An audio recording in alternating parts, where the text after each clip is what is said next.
우리 함께 구약성경 여호수아 10장 38절에서 43절 말씀을 함께 읽도록 하겠습니다. 시작.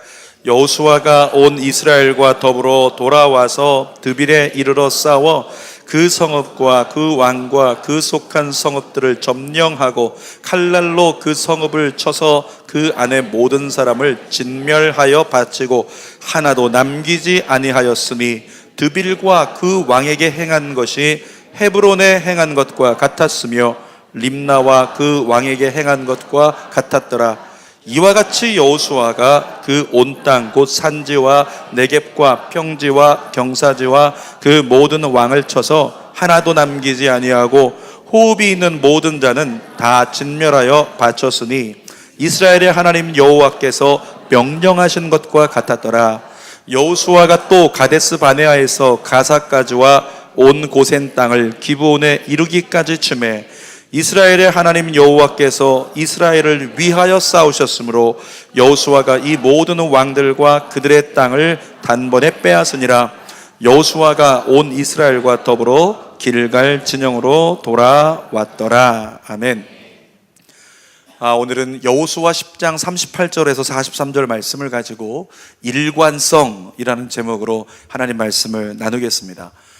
요즘 북한 보면서 여러분 어떻습니까? 괘씸한 마음 들지 않나요? 북한? 김정은 괘씸한 마음이 들어요. 왜 이렇게 우리를 힘들게 하는 거야? 이런 생각이 들지만 한편으로는 북한의 태도를 보면서요, 배우는 것도 있다는 것을 저는 느꼈어요. 아무리 유엔과 각국에서 대북 제재를 펼쳐도 북한의 태도를 보니까요, 강경한 태도에 변화가 없어요. 그냥 일관되게 강경합니다. 끝까지. 그리고 미국의 트럼프 대통령이 막말을 쏟아내면서 막 겁박을 하는데도 불구하고 북한은 꿈쩍하지 않습니다. 역시 마찬가지로 똑같이 강경하게 일관된 태도를 보여요. 여러분, 북한 김정은의 태도는 잘못된 거지만 그 일관성 있음 때문에 세계 각국이요, 함부로 북한 봐라, 이렇게 해도 안 되네, 저렇게 해도 안 되네, 아무리 해도 안 된다. 그것 때문에 북한을 함부로 하지 못합니다. 그리고 어떻게 할까 전전긍긍하는 그런 모습을 보게 된다는 거죠. 보면서 느꼈어요. 일관성에는 힘이 있구나 라고 하는 걸 느낀 거예요. 여러분, 그런데 일관성은 생각보다 더 큰 힘이 있다는 것, 그것을 증명한 사람이 있어요.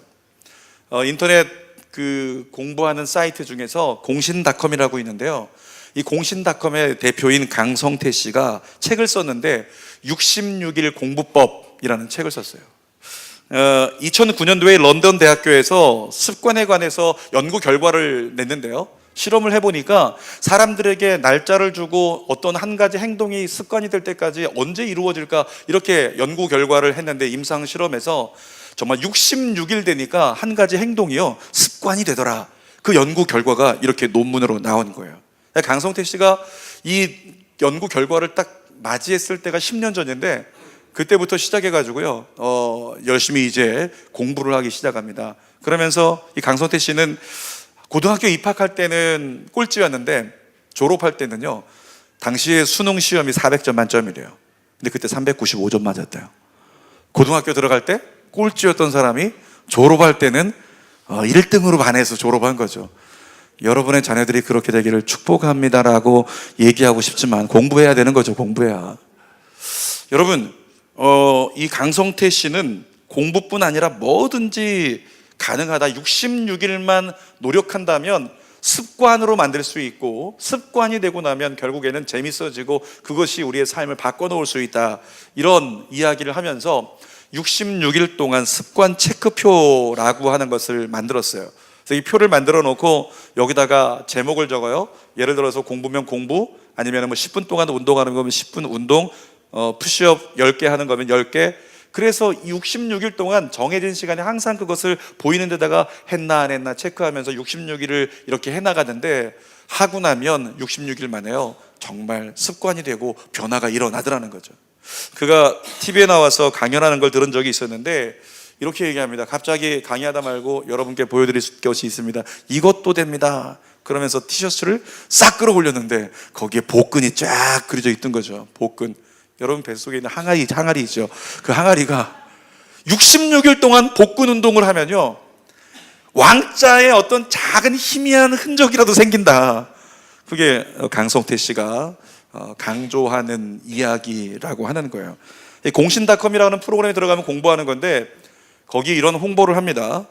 공신닷컴 들어가서 66일간 매일 빠짐없이 유료 강의를 들으면 결제했던 강의인데 66일을 절대 빠지지 않고 강의를 들은 사람은요 100% 다 환불해 준대요.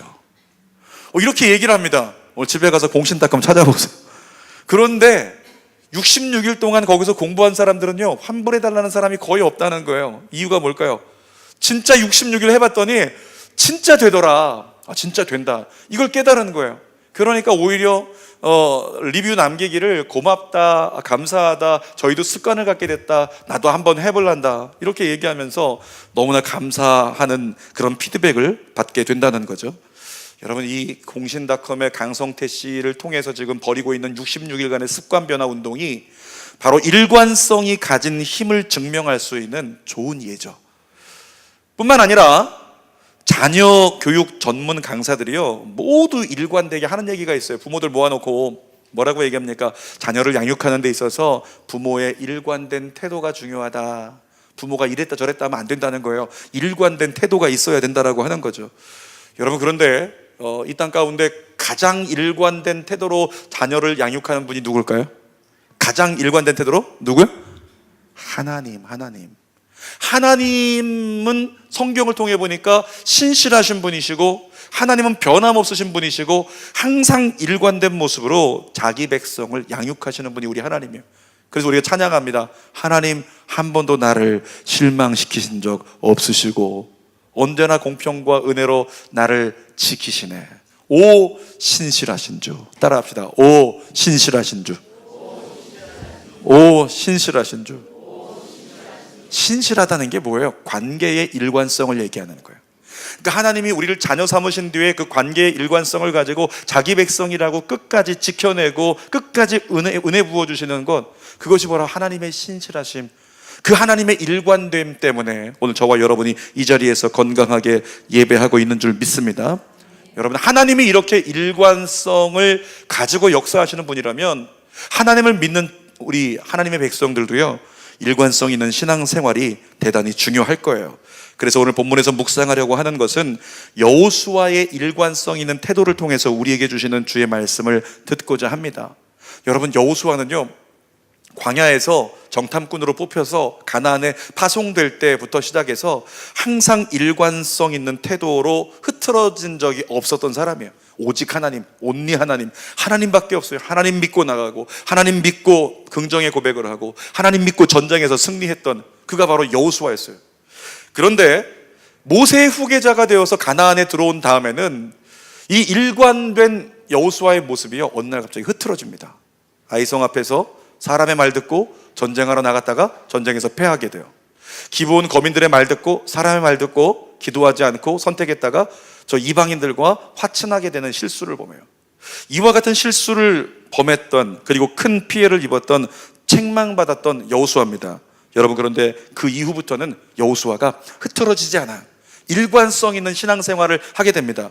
오늘 본문에서 만나는 여호수아는요 흐트러짐이라고는 찾아볼 수 없는 일관된 모습을 우리에게 보여줄 거예요. 자, 확인합니다. 첫 번째로 여호수아의 일관된 행동을 보겠습니다. 성경을 볼게요. 28절 스크린 보고 읽어보겠습니다. 시작. 그날에 여호수아가 막게다 왕에게 행한 것이 여리고 왕에게 행한 것과 같았더라. 29절 30절 여호수아가 림나와 싸움에 그 왕에게서 행한 것이 여리고 왕에게 행한 것과 같았더라. 31절 32절 여호수아가 라기스로 나아가서 대진하고 싸우더니 림나에 행한 것과 같았더라. 34절 여호수아가 에글론으로 나아가서 대진하고 싸워 라기스에서 행한 것과 같았더라. 36절 여호수아가 헤브론으로 올라가서 싸워 에글론에 행한 것과 같았더라. 38절 여호수아가 드빌에 싸워 드빌과 그 왕에게 행한 것이 헤브론에 행한 것과 같았으며 림나와 그 왕에게 행한 것과 같았더라. 기자가 보고 그 기사를 기록을 하는데요 여호수아를 보니까 똑같아. 여기서도 똑같이, 저기 봐라 저 전장에서도 똑같이, 저들에게도 똑같이 일관된 모습으로 행동하고 있는 여호수아를 우리에게 보여주고 있어요. 흐트러짐이 없습니다. 여러분, 그런데 그리스도인 된 저와 여러분들에게요 이와 같은 자세가 필요한 거예요. 교회를 제정하신 하나님이 교회에게 원하시는 태도가 바로 일관성입니다. 한번 성경 고린도전서 1장 10절 읽어볼게요. 시작. 형제들아, 우리 주 예수 그리스도의 이름으로 너희를 권하노니 모두가 같은 말을 하고 너희 가운데 분쟁이 없이 같은 마음과 같은 뜻으로 온전히 합하라. 어떤 말 하라고요? 제가 묻고 있는 거예요. 어떤 말 하라고요? 같은 말. 어떤 마음? 같은 마음. 어떤 뜻? 같은 뜻. 같은 말, 같은 마음, 같은 뜻. 다시 말하면 너희는 일관돼야 한다 라고 하나님께서 교회를 향해 말씀해 주시는 거예요. 근데 이 일관된 모습이 우리 안에 가능하냐고요? 같은 뜻 가능할까요? 같은 뜻 가능하지 않아요. 같은 마음도 가능하지 않아요. 같은 어떤 행동 가능하지 않습니다. 그런데 이걸 가능하게 만들었던 교회가 있어요. 그게 어디냐면 사도행전 2장에 나오는 초대교회는 가능했더라는 거죠. 자, 성경 사도행전 2장 4절 읽어보겠습니다. 시작. 그들이 다 성령의 충만함을 받고 성령이 말하게 하심을 따라 다른 언어들로 말하기를 시작하니라. 초대교회 성령이 임하신 뒤에 초대교회가 형성이 되는데요, 성령 받은 사람들이 어떤 말을 했다고요? 각각 다른 말을 했대요. 이건 다른 말은 전혀 다른 뜻의 말을 한 게 아니라 똑같은 말을 다른 번역으로 하는 거예요. 그러니까 그래서 하나로 얘기하면 이것입니다. 여기서는 다른 언어를 가지고 예수는 그리스도다, 여기서는 또 다른 언어를 가지고 예수는 그리스도다, 여기서는 예수는 그리스도다, 또 다른 언어를 가지고 여기도 예수는 그리스도다, 또 다른 언어를 가지고 여기는 예수는 그리스도다, 또 다른 언어를 가지고. 그러니까 결국에는 언어가 달랐을 뿐이지 그들 안에는 일관성이 있다. 예수는 그리스도다 라고 하는 일관된 마음을 가지고 사람들에게 복음을 외치고 있었던 교회. 그러니까 초대교회의 모습을 보면요, 이 초대교회는 정말 성령이 말하게 하심을 따라 같은 마음을 전할 뿐만 아니라 그들의 삶을 보니까 물건을 자기 것이라 하는 사람 없이 가진 것을 다 같이 통용하면서 없는 자에게 있는 자가 나눠주고 베풀어주면서 함께 더불어 살아가고 있는 그 모습이 초대교회의 모습이었다는 거예요. 초대교회의 모습은 그냥 한 가지 모습으로 똑같이 한 곳을 향해서 표대를 향해 나아가는 모습, 이것이 바로 초대교회의 모습이었다라고 하는 거죠. 여러분, 이스라엘 백성들에게 가장 문제였던 것이 있어요. 어쩌면 오늘 이 시대를 살아가는 저와 여러분들에게도 이스라엘 백성들의 후예니까 가장 큰 문제가 있죠. 이스라엘 백성들이 가장 문제덩어리였던 시기가 언제냐면 사사시대예요. 그래서 성경 사사기를 보면 이스라엘 백성들이 무엇이 문제였는지를 보여줍니다. 제가 오늘 제목으로 물어볼게요. 그들에게 어떤 것이 무엇이었을까요? 한마디로 뭐가 문제였을까요? 뭐가 없었다? 일관성이 없었다. 어떻게 잘 아세요? 이렇게 일관성이 없었어요. 사사시대 초대교회 성도들의 모습은 일관성이 없었습니다. 자, 보세요. 하나님께서 구원하셨어요. 구원하신 것에 대해서 감사하고 감사하면서 일관성 있게 쭉 감사하며 가면 괜찮을 텐데, 초대교회는 감사하다가 구원에 대해서 찬양하다가 조금 있다가 하나님을 잊습니다. 하나님을 잊어버리니까 범죄해요. 범죄하고 나서 그 다음에 어떻게 해요? 하나님께 징계를 받아요.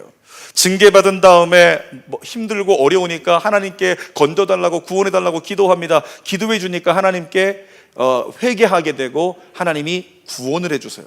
근데 그 다음에 또 어떻게 돼요? 또 지나니까 또 범죄하고 또 징계받고 또 회개하고 또 구원받고 또 범죄하고 또 징계받고 또 회개하고 또 구원받고. 이것이 사사기에서 얘기하고 있는 우리 초대교회의 안타까운 사이클이라고 하는 거죠. 악순환이 계속 반복되는 거예요. 사랑하는 여러분, 우리 저와 여러분들 안에도 뭐가 있냐면요, 사사시대가 있어요. 따라합시다. 내 안에 사사시대 있다. 우리 안에 사사시대가 있어요. 우리 안에 사사시대라고 하는 그런 어떤 어플리케이션 같은 그 소프트웨어 같은 게 우리 안에 있다는 거예요. 제가 휴대폰, 스마트폰을 사용하면서 배터리를 좀 오래 써보겠다고 광고 보고, 야, 이거를 설치하면 배터리 오래 간다. 설치를 했더니 얘가 자꾸만 이렇게 가끔씩 이렇게 팝업 창을 띄워가지고 알려줘요. 이거 작동되고 있어서 이것 때문에 배터리 많이 쓴다, 빨리 종료해라. 자꾸 가르쳐줘. 근데 보다 보면은 거기에 제가 사용하지 않는데도 불구하고 돌아가고 있는 프로세서를 사용하는 게 있죠. 그런 것들에 대해서 어떻게 해야지 스마트폰을 더 확실하게 사용할 수 있을까요? 들어가서 중지를 시켜야 되는데 보니까 거기 들어가니까 이렇게 써 있더라고요. 제조사에서 이미 만들어 놓은 프로그램의 애플리케이션에 대해서는 강제 중지라고 하는 버튼이 있어요. 그걸 강제 중지 딱 시켜버리면 그때부터 스마트폰이 미세하지만 좀 더 확실하게 쓸 수 있는 거죠. 여러분, 우리 안에 뭐가 있다고요? 우리 안에 사사시대가 있다는 거예요. 하나님의 구원에 대해서 일관성 있게 감사하면서 늘 그저 감사하면서 저 뒤에 써 있는 것처럼 오직 예수 그저 감사 살아가야 되는데, 그렇게 살아가지 못하고 또 하나님 잊어버리고 내 뜻대로 살아가고 범죄하고 하나님 뜻에 역행하고, 그러다 한 대 맞고, 그리고 나서 회개하면서 주님 건져주세요 라고 기도하다가 주님이 또 구원해 주시는 이 악순환이 반복됨이 우리 안에 있다는 거예요. 여러분의 심령 안에 있는 그 잘못된 어플리케이션을요, 어떻게 하자? 오늘 기도 시간에 강제 중지시키자. 그게 믿음의 결단이라고 하는 거예요. 하나님, 이것에 대해서 잘못된 이 악순환 제가 오늘 강제로 중지하기로 결정합니다. 그래서 예배 드리는 거예요. 예배를 통해서 그렇게 결단할 수 있도록. 여러분, 그런데 우리의 일관성이요, 문제가 되는 경우도 있어요. 일관성은 좋은 것인데 일관성이 문제가 되는 경우 있어요. 구약의 이스라엘 백성들이 출애굽할 때 바로 왕이죠. 바로 왕을 보니까, 성경을 보니까 그가 강팍했다. 강팍해서 마음을 안 열어요. 강팍해서 하나님의 말씀을 안 듣죠. 조금 있다 보니까 재앙이 다가왔는데 그 다음에 또 안 들어요. 그 다음에 또 안 들어요. 이렇게 얘기해도 또 안 들어요. 이렇게 얘기해도 또 안 들어요. 어떤 분은 얘기합니다. 목사님, 똑같은 설교 목사님 10번 하셨는데요, 왜 목사님이 똑같은 설교 10번 하십니까? 한 성도가 듣지 않는 거예요. 삶에 실천하지 않는 거죠. 그러니까 어떤 교회는 새로운 목사님이 부임했는데, 이 목사님이 오늘 설교 첫 번째 순종이라고 얘기를 한다면 다음 주도 한 달 내내 순종만, 똑같은 본문을 가지고 세상에 좀 다른 패러다임이 있나? 아니, 똑같은 메시지를 계속 전해요. 그러니까 한 달 뒤에 조금 있으면 달라질 거야. 목사님이 우리 교회 아직 낯설어서 그런가 봐. 이런 생각을 했는데 3개월쯤 돼가는데도 목사님은 똑같은 설교만 해요. 당회가 열렸어요. 아무래도 문제가 있는 것 같다. 목사님께 좀 건의를 드리자. 목사님께 건의했어요. 목사님, 좀 다른 말씀을 주셨으면 좋겠습니다. 네, 알겠습니다. 하나님께 여쭈겠습니다. 기도하고 그 다음 주도 똑같이 순종. 똑같은 메시지를 6개월 동안 전하는데 성도들이 미치려고 그래요. 나중에 데모가 일어나고 정말 교회가 어떻게 될 것 같아. 그래서 목사님께 물어보는 거예요. 목사님, 도대체 왜 이러십니까? 우리 함께 할 수 없을 것 같습니다 라고 했더니 목사님께서, 내가 아무리 하나님 말씀을 전한들 여러분의 삶에 적용되지 않고 있는데 더 이상 다른 말씀이 뭐가 필요합니까? 라고 이야기를 하셨다는 거죠. 사랑하는 여러분, 저와 여러분 안에 바로왕과 같이 일관되게 하나님의 뜻을 거절하는 그 강팍함의 일관성이 있다면 끊어낼 수 있기를 축복합니다. 그리고 이런 거 있죠. 잘못된 일관성 중에, 저 일관되게 저 쪽문을 사랑하시는 분, 죄송합니다 이렇게 표현해서, 일관되게 11시 넘어 들어오시느라고 저 쪽문을 너무 사랑하시는 분, 쪽문을 느끼시는 분, 그런 분 계시죠. 끊으세요. 끊어버리고 하나님이 원하시는 길로 돌아서야 한다는 거죠. 여러분, 일관성 있는 태도가 중요하지만 무엇을 향하여 일관되었는가, 이게 중요한 거예요. 방향이 중요하죠. 그 방향이 어느 곳을 향해야 될까요? 성경은 얘기합니다. 하나님이라고. 자, 두 번째로 하나님을 향한 일관성에 대해서 함께 나눠볼게요. 40절 같이 읽겠습니다. 시작. 이와 같이 여호수아가 그 온 땅 곧 산지와 네겝과 평지와 경사지와 그 모든 왕을 쳐서 하나도 남기지 아니하고 호흡이 있는 모든 자는 다 진멸하여 바쳤으니 이스라엘의 하나님 여호와께서 명령하신 것과 같았더라. 자, 마지막 절 한번 읽어볼까요? 시작. 여호와께서 명령하신 것과 같았더라. 한 번 더.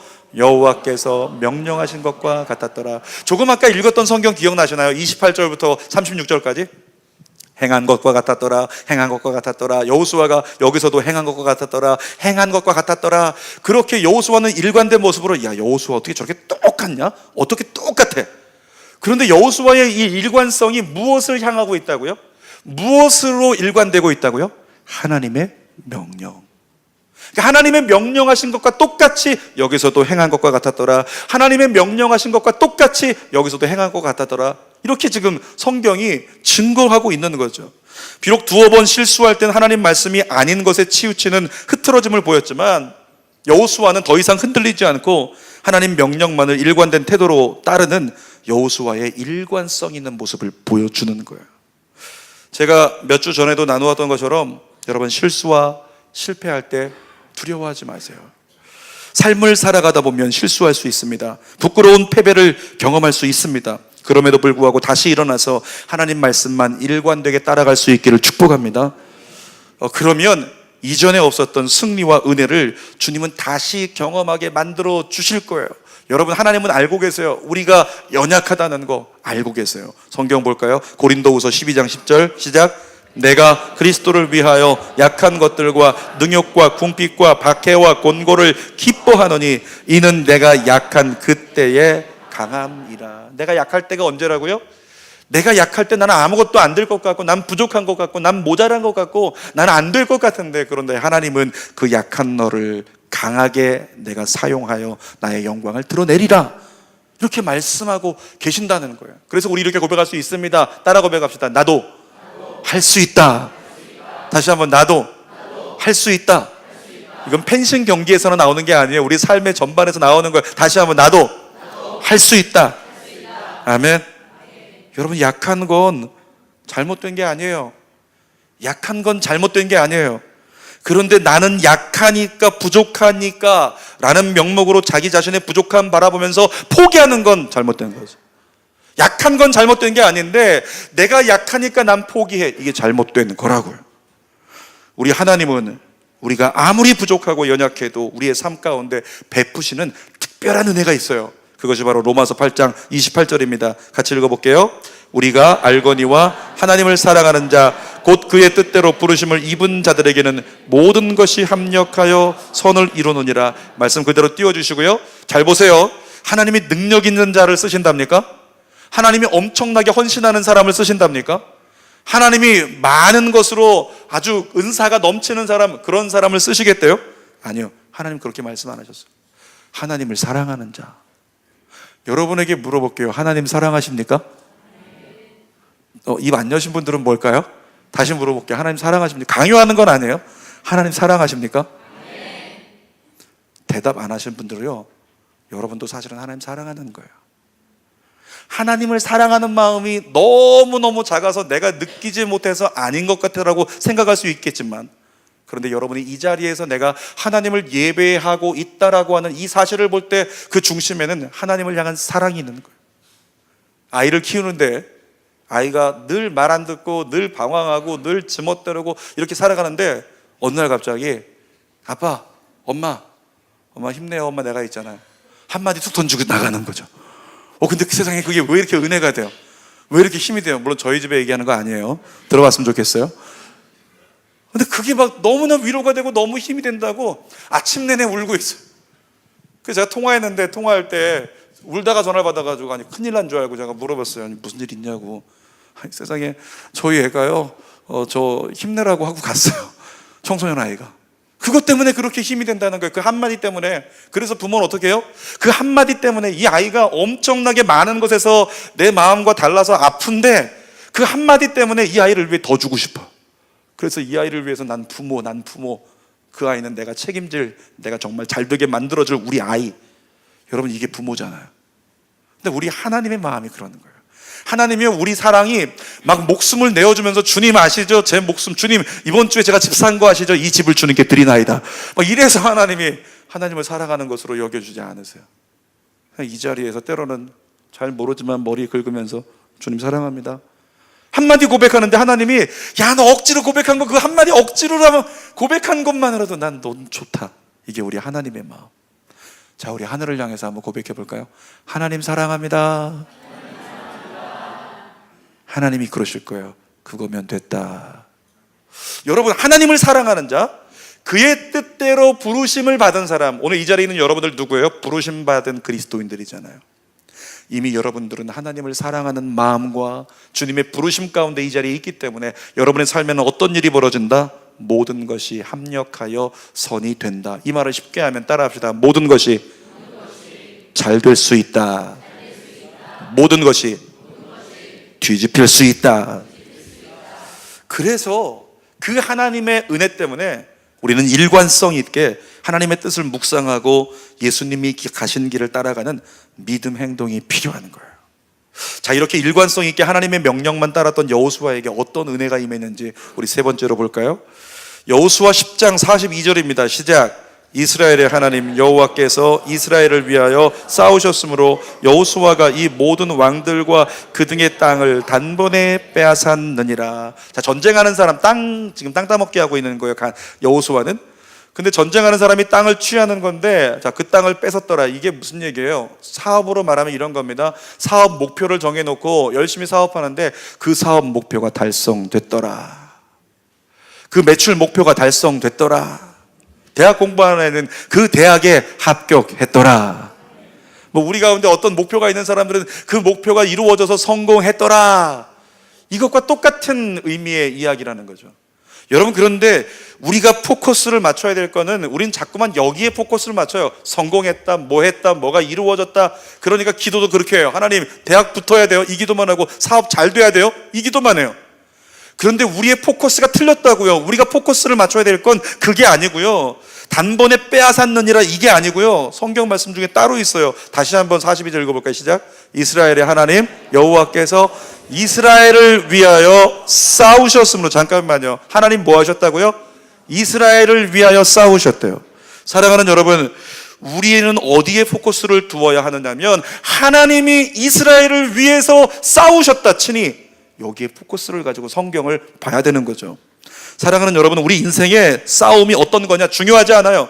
얼마나 큰 싸움이냐 중요하지 않습니다. 문제가 얼마나 크냐 중요하지 않아요. 어떤 위기냐 중요하지 않습니다. 우리에게 중요한 게 뭘까요? 하나님이 오늘 나를 위해서 싸워주시는가? 이게 중요한 거예요. 그래서 사업의 성공보다, 대학의 합격보다 우리는 사실은 이렇게 기도해야 되는 거죠. 하나님, 우리의 사업을 하나님이 이루어 주세요. 하나님, 우리의 자녀와 함께 해주세요. 여러분이 고백할 수 있기를 축복합니다. 하나님이 함께 하시는 거, 하나님이 싸워주시고 하나님이 이루어주시는 거, 이게 중요한 거지. 하나님 빠진 성공과 결과, 우리에게 중요하지 않다는 거예요. 때로는 그것은 사탄의 늪이 될 수도 있는 거죠. 저와 여러분들에게는 하나님이 싸워주시는, 함께 하시는 하나님의 임재와 동행하심이, 임마누엘이 가장 중요하다는 것을 놓치지 않길 바랍니다. 자, 여러분, 블레셋 군대가 이스라엘 백성들을 쳐들어왔을 때요, 그때 키가 큰 적장이 찾아왔어요. 자, 거인할 때 누구 얘기하죠? 누구? 골수? 누구? 골리앗. 골리앗이 막 그냥 투구를 쓰고, 이스라엘의 왕은 어딨냐, 다 나와라, 막 위협하는데 전부 다 도망간 거예요. 그런데 어느 날 보니까 소년 다윗이 나왔는데, 저 하나님을 모욕하는 저 녀석을 가만두지 않겠다 가서 돌멩이 5개와 그 다음에 이렇게 가지고 가서 휙 해서 골리앗을 쓰러뜨리고, 골리앗의 칼 빼가지고 목 잘라서 이겼다 푹 찔러서 들고, 그리고 이스라엘 진영으로 돌아와요. 그랬더니 사울 왕이 환호합니다. 사울 왕이 막 환호를 하면서 어떤 것에 포커스를 맞추고 집중했을까요? 전쟁에서 이겼다, 블레셋을 이겼다, 골리앗을 이겼다. 사울 왕은 여기에 포커스를 맞춘 사람이었어요. 그게 문제였죠. 다윗은 달랐어요. 다윗은 어디에 포커스가 있었을까요? 다윗은 전쟁하러 나갈 때 얘기했습니다. 너는 칼과 단창을 가지고 내게 달려오지만 나는 어떤 이름? 만군의 여호와 하나님의 이름을 가지고 너에게 나아간다. 너는 이 싸움에서 네가 이길 거라고 생각하지만 난 이기고 지는 거 상관없이 하나님이 나와 함께 계시거든. 그 하나님이 함께 하심의 결과를 보리라. 그것이 다윗의 달랐던 점이죠. 주는 교회에 잘 세워진 이야기를 들으신 많은 목사님들이요, 가끔 만나면 자꾸 물어보는 건 그거예요. 부흥의 수치, 성장의 결과, 지금 얼마나 돼요? 장로는 몇 명이에요? 안수집사 몇 명입니까? 성도 몇 명이나 돼요? 교회 재산은 얼마나 돼요? 자꾸 이런 것만 물어봐요. 결과적인 수치를 물어봐요. 거기에 대해서 포커스를 맞추고 있다라고 하는 거죠. 그런데 제게 중요했던 건 뭐예요? 그것을 바라보는 사람들에게는 주어진 결과가 중요하겠지만, 성공이 중요하겠지만, 제게 중요했던 건 뭐냐면, 제가 처음 하나님 앞에 아무것도 없어도 순종할게요 라고 대형교회 사직서를 낼 때요, 그때 하나님이 네가 순종했으니까 나의 영광을 너에게 주겠다 라고 말씀하시고, 주는 교회 사역에 함께 하셨던 하나님이 중요하다. 그래서 저는 기도해요. 주는 교회 성도들, 하나님 함께 해달라고. 아침마다 여러분 위해서 기도합니다. 이름 잠깐 지나가면서 기도해요. 아무개 한꺼번에 묶어갖고 아무개 하나님 함께 해주세요. 아무개 하나님 함께 해주세요. 여러분을 위해서 기도해요. 여러분의 사업장 이름 불러 기도해요. 함께 해달라고. 하나님이 함께 하시는 게 중요하지, 우리가 뭐 조금 잘 되고 좀 잘나고 좀 멋지게 되고 이런 거 중요하지 않더라는 거죠. 사랑하는 여러분, 무엇이든 잘하고 싶으십니까? 이때는 아멘할 타이밍이에요. 다시 한번 물어볼게요. 무엇이든 잘하고 싶으십니까? 여러분의 자녀들이 공부 잘했으면 좋겠습니까? 사업 잘 되고 싶으십니까? 신앙생활도 잘하고 싶으십니까? 그렇다면 하나님의 명령을 따르는 일관성을 겸비하기 위해서 힘쓰시기 바랍니다. 여러분이 하나님의 명령을 따르는 일관성이 여러분 안에 있다면 누가 여러분을 대신해서 싸워주신다고요? 하나님이 내 노력으로 되는 게 아니라 하나님이 싸워주시는 인생. 그러면 그분으로 말미암아 모든 것을 이길 수 있는 부흥과 은혜와 성장이 여러분 안에 가능하더라는 거죠. 이 얘기 안 하려고 했는데 한 가지 더 말씀을 좀 드리면, 지난 주일날 저희 교역자들이 한 사업장에 오픈하기 위해서 예배를 드리러 갔어요.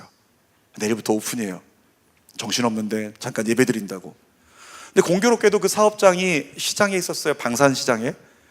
그리고 그 방산시장 바로 옆에 얼마 안 가면 광장시장이라는 곳이 있고, 그 광장시장에서 사업을 했던 저희 사촌 누님이 계신데, 매형과 그분들이 찬양대 열심히 봉사하면서 순수한 마음을 가지고 주님을 위해서 잘 되고 싶다 이렇게 기도하면서 사업 시작했던 때를 제가 기억을 해요. 그런데 가까운 곳에 비슷한 모양으로 작업실을 만들고 시장에서 이제 사업을 오픈하면서 우리 한 집사님이 찬양대 봉사를 똑같이 하고, 그 가운데 우리 사업장 잘 됐으면 좋겠다 이 기도를 하는데, 제 사촌 누님이 생각이 나서 갑자기 눈물이 핑 하고 돌더라고요.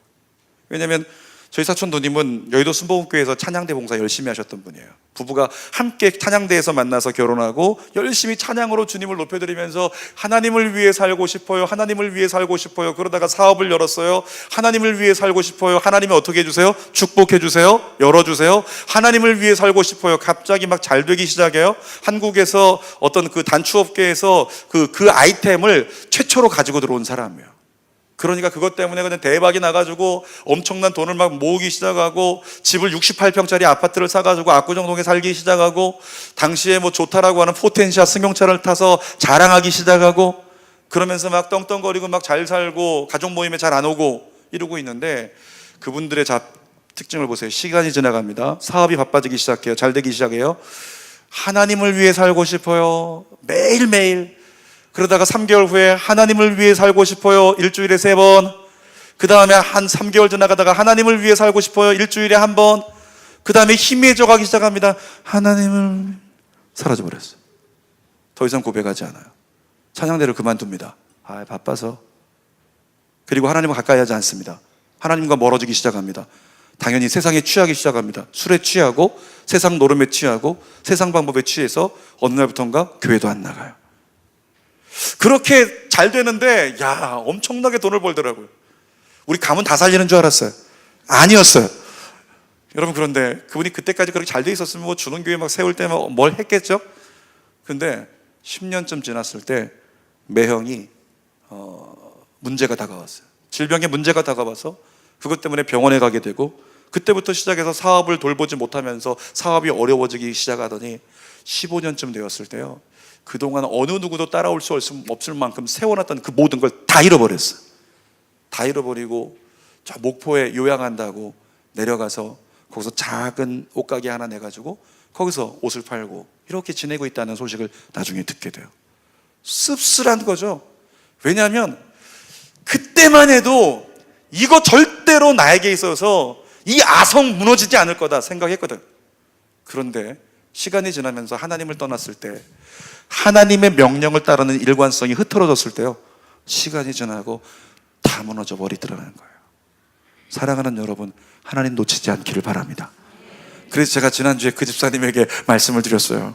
어쩌면 이렇게 시장 똑같은 찬양대, 집사님 하나님의 명령 따르는 이 기준, 일관성 이거 놓치지 말고, 아무리 바빠도 하나님과 동행했던 시간 줄이지 말고 놓치지 말고 하나님과 함께 해야 된다. 지금 그분 들으시라고 한 번 더 얘기하는 거예요. 사랑하는 여러분, 말씀의 결론을 맺겠습니다. 오늘 제목이요, 일관성이었어요. 여러분, 내 힘만으로는 이 험한 세상 이기기 어렵습니다. 하나님이 나를 위해 싸워주셔야 이길 수 있어요. 뉴스 보면서 눈물 나지 않아요? 그 어금니 아빠 이야기 보면서 눈물 나지 않습니까? 부산의 아이들 이야기 들으면서 눈물 나지 않습니까? 최근에 제가 보건소 갔었는데, 보호장구 빌리러 보건소 갔는데 사람들이 너무 많아요. 10대들이 너무 많아요. 나중에 알았어요. 그게 이유가 뭔가 하니 에이즈 자기 있나 확인하러 갔던 거라고. 부산에 있는 고등학생 문제 때문에 대한민국이 발칵 뒤집혀버린 이 상황. 여러분의 자녀 책임지고 잘 키울 수 있겠습니까? 누가 책임을 질 거예요? 엄마가 책임질 거예요? 아빠가 책임질 거예요? 아니, 책임 못 진다니까요. 여러분, 하나님만이 책임질 수 있습니다. 그래서 하나님이 나를 위해 싸워주시고 하나님이 우리 아이를 키워주셔야 잘 될 수 있는 거예요. 그래서 오늘 우리가 어떻게 해요? 날마다 하나님 말씀 가운데서 말씀을 선포하면서 일관성 있게 오늘 내게 주어진 삶 속에 주님이 원하시는 그 길을 걸어갈 수 있는 믿음의 선택이 있다면 하나님이 여러분을 위해 싸워주시고 여러분의 자녀를 위해 싸워주시고 여러분의 사업을 위해서 역사해 주시고 여러분의 가정을 위해 역사해 주시고 교회를 위해 역사해 주시고 한국교회를 위해 역사하셔서 이 땅 가운데 전쟁 없이 하나님의 놀라운 내일을 보게 될 줄 믿습니다. 기도하도록 하겠습니다.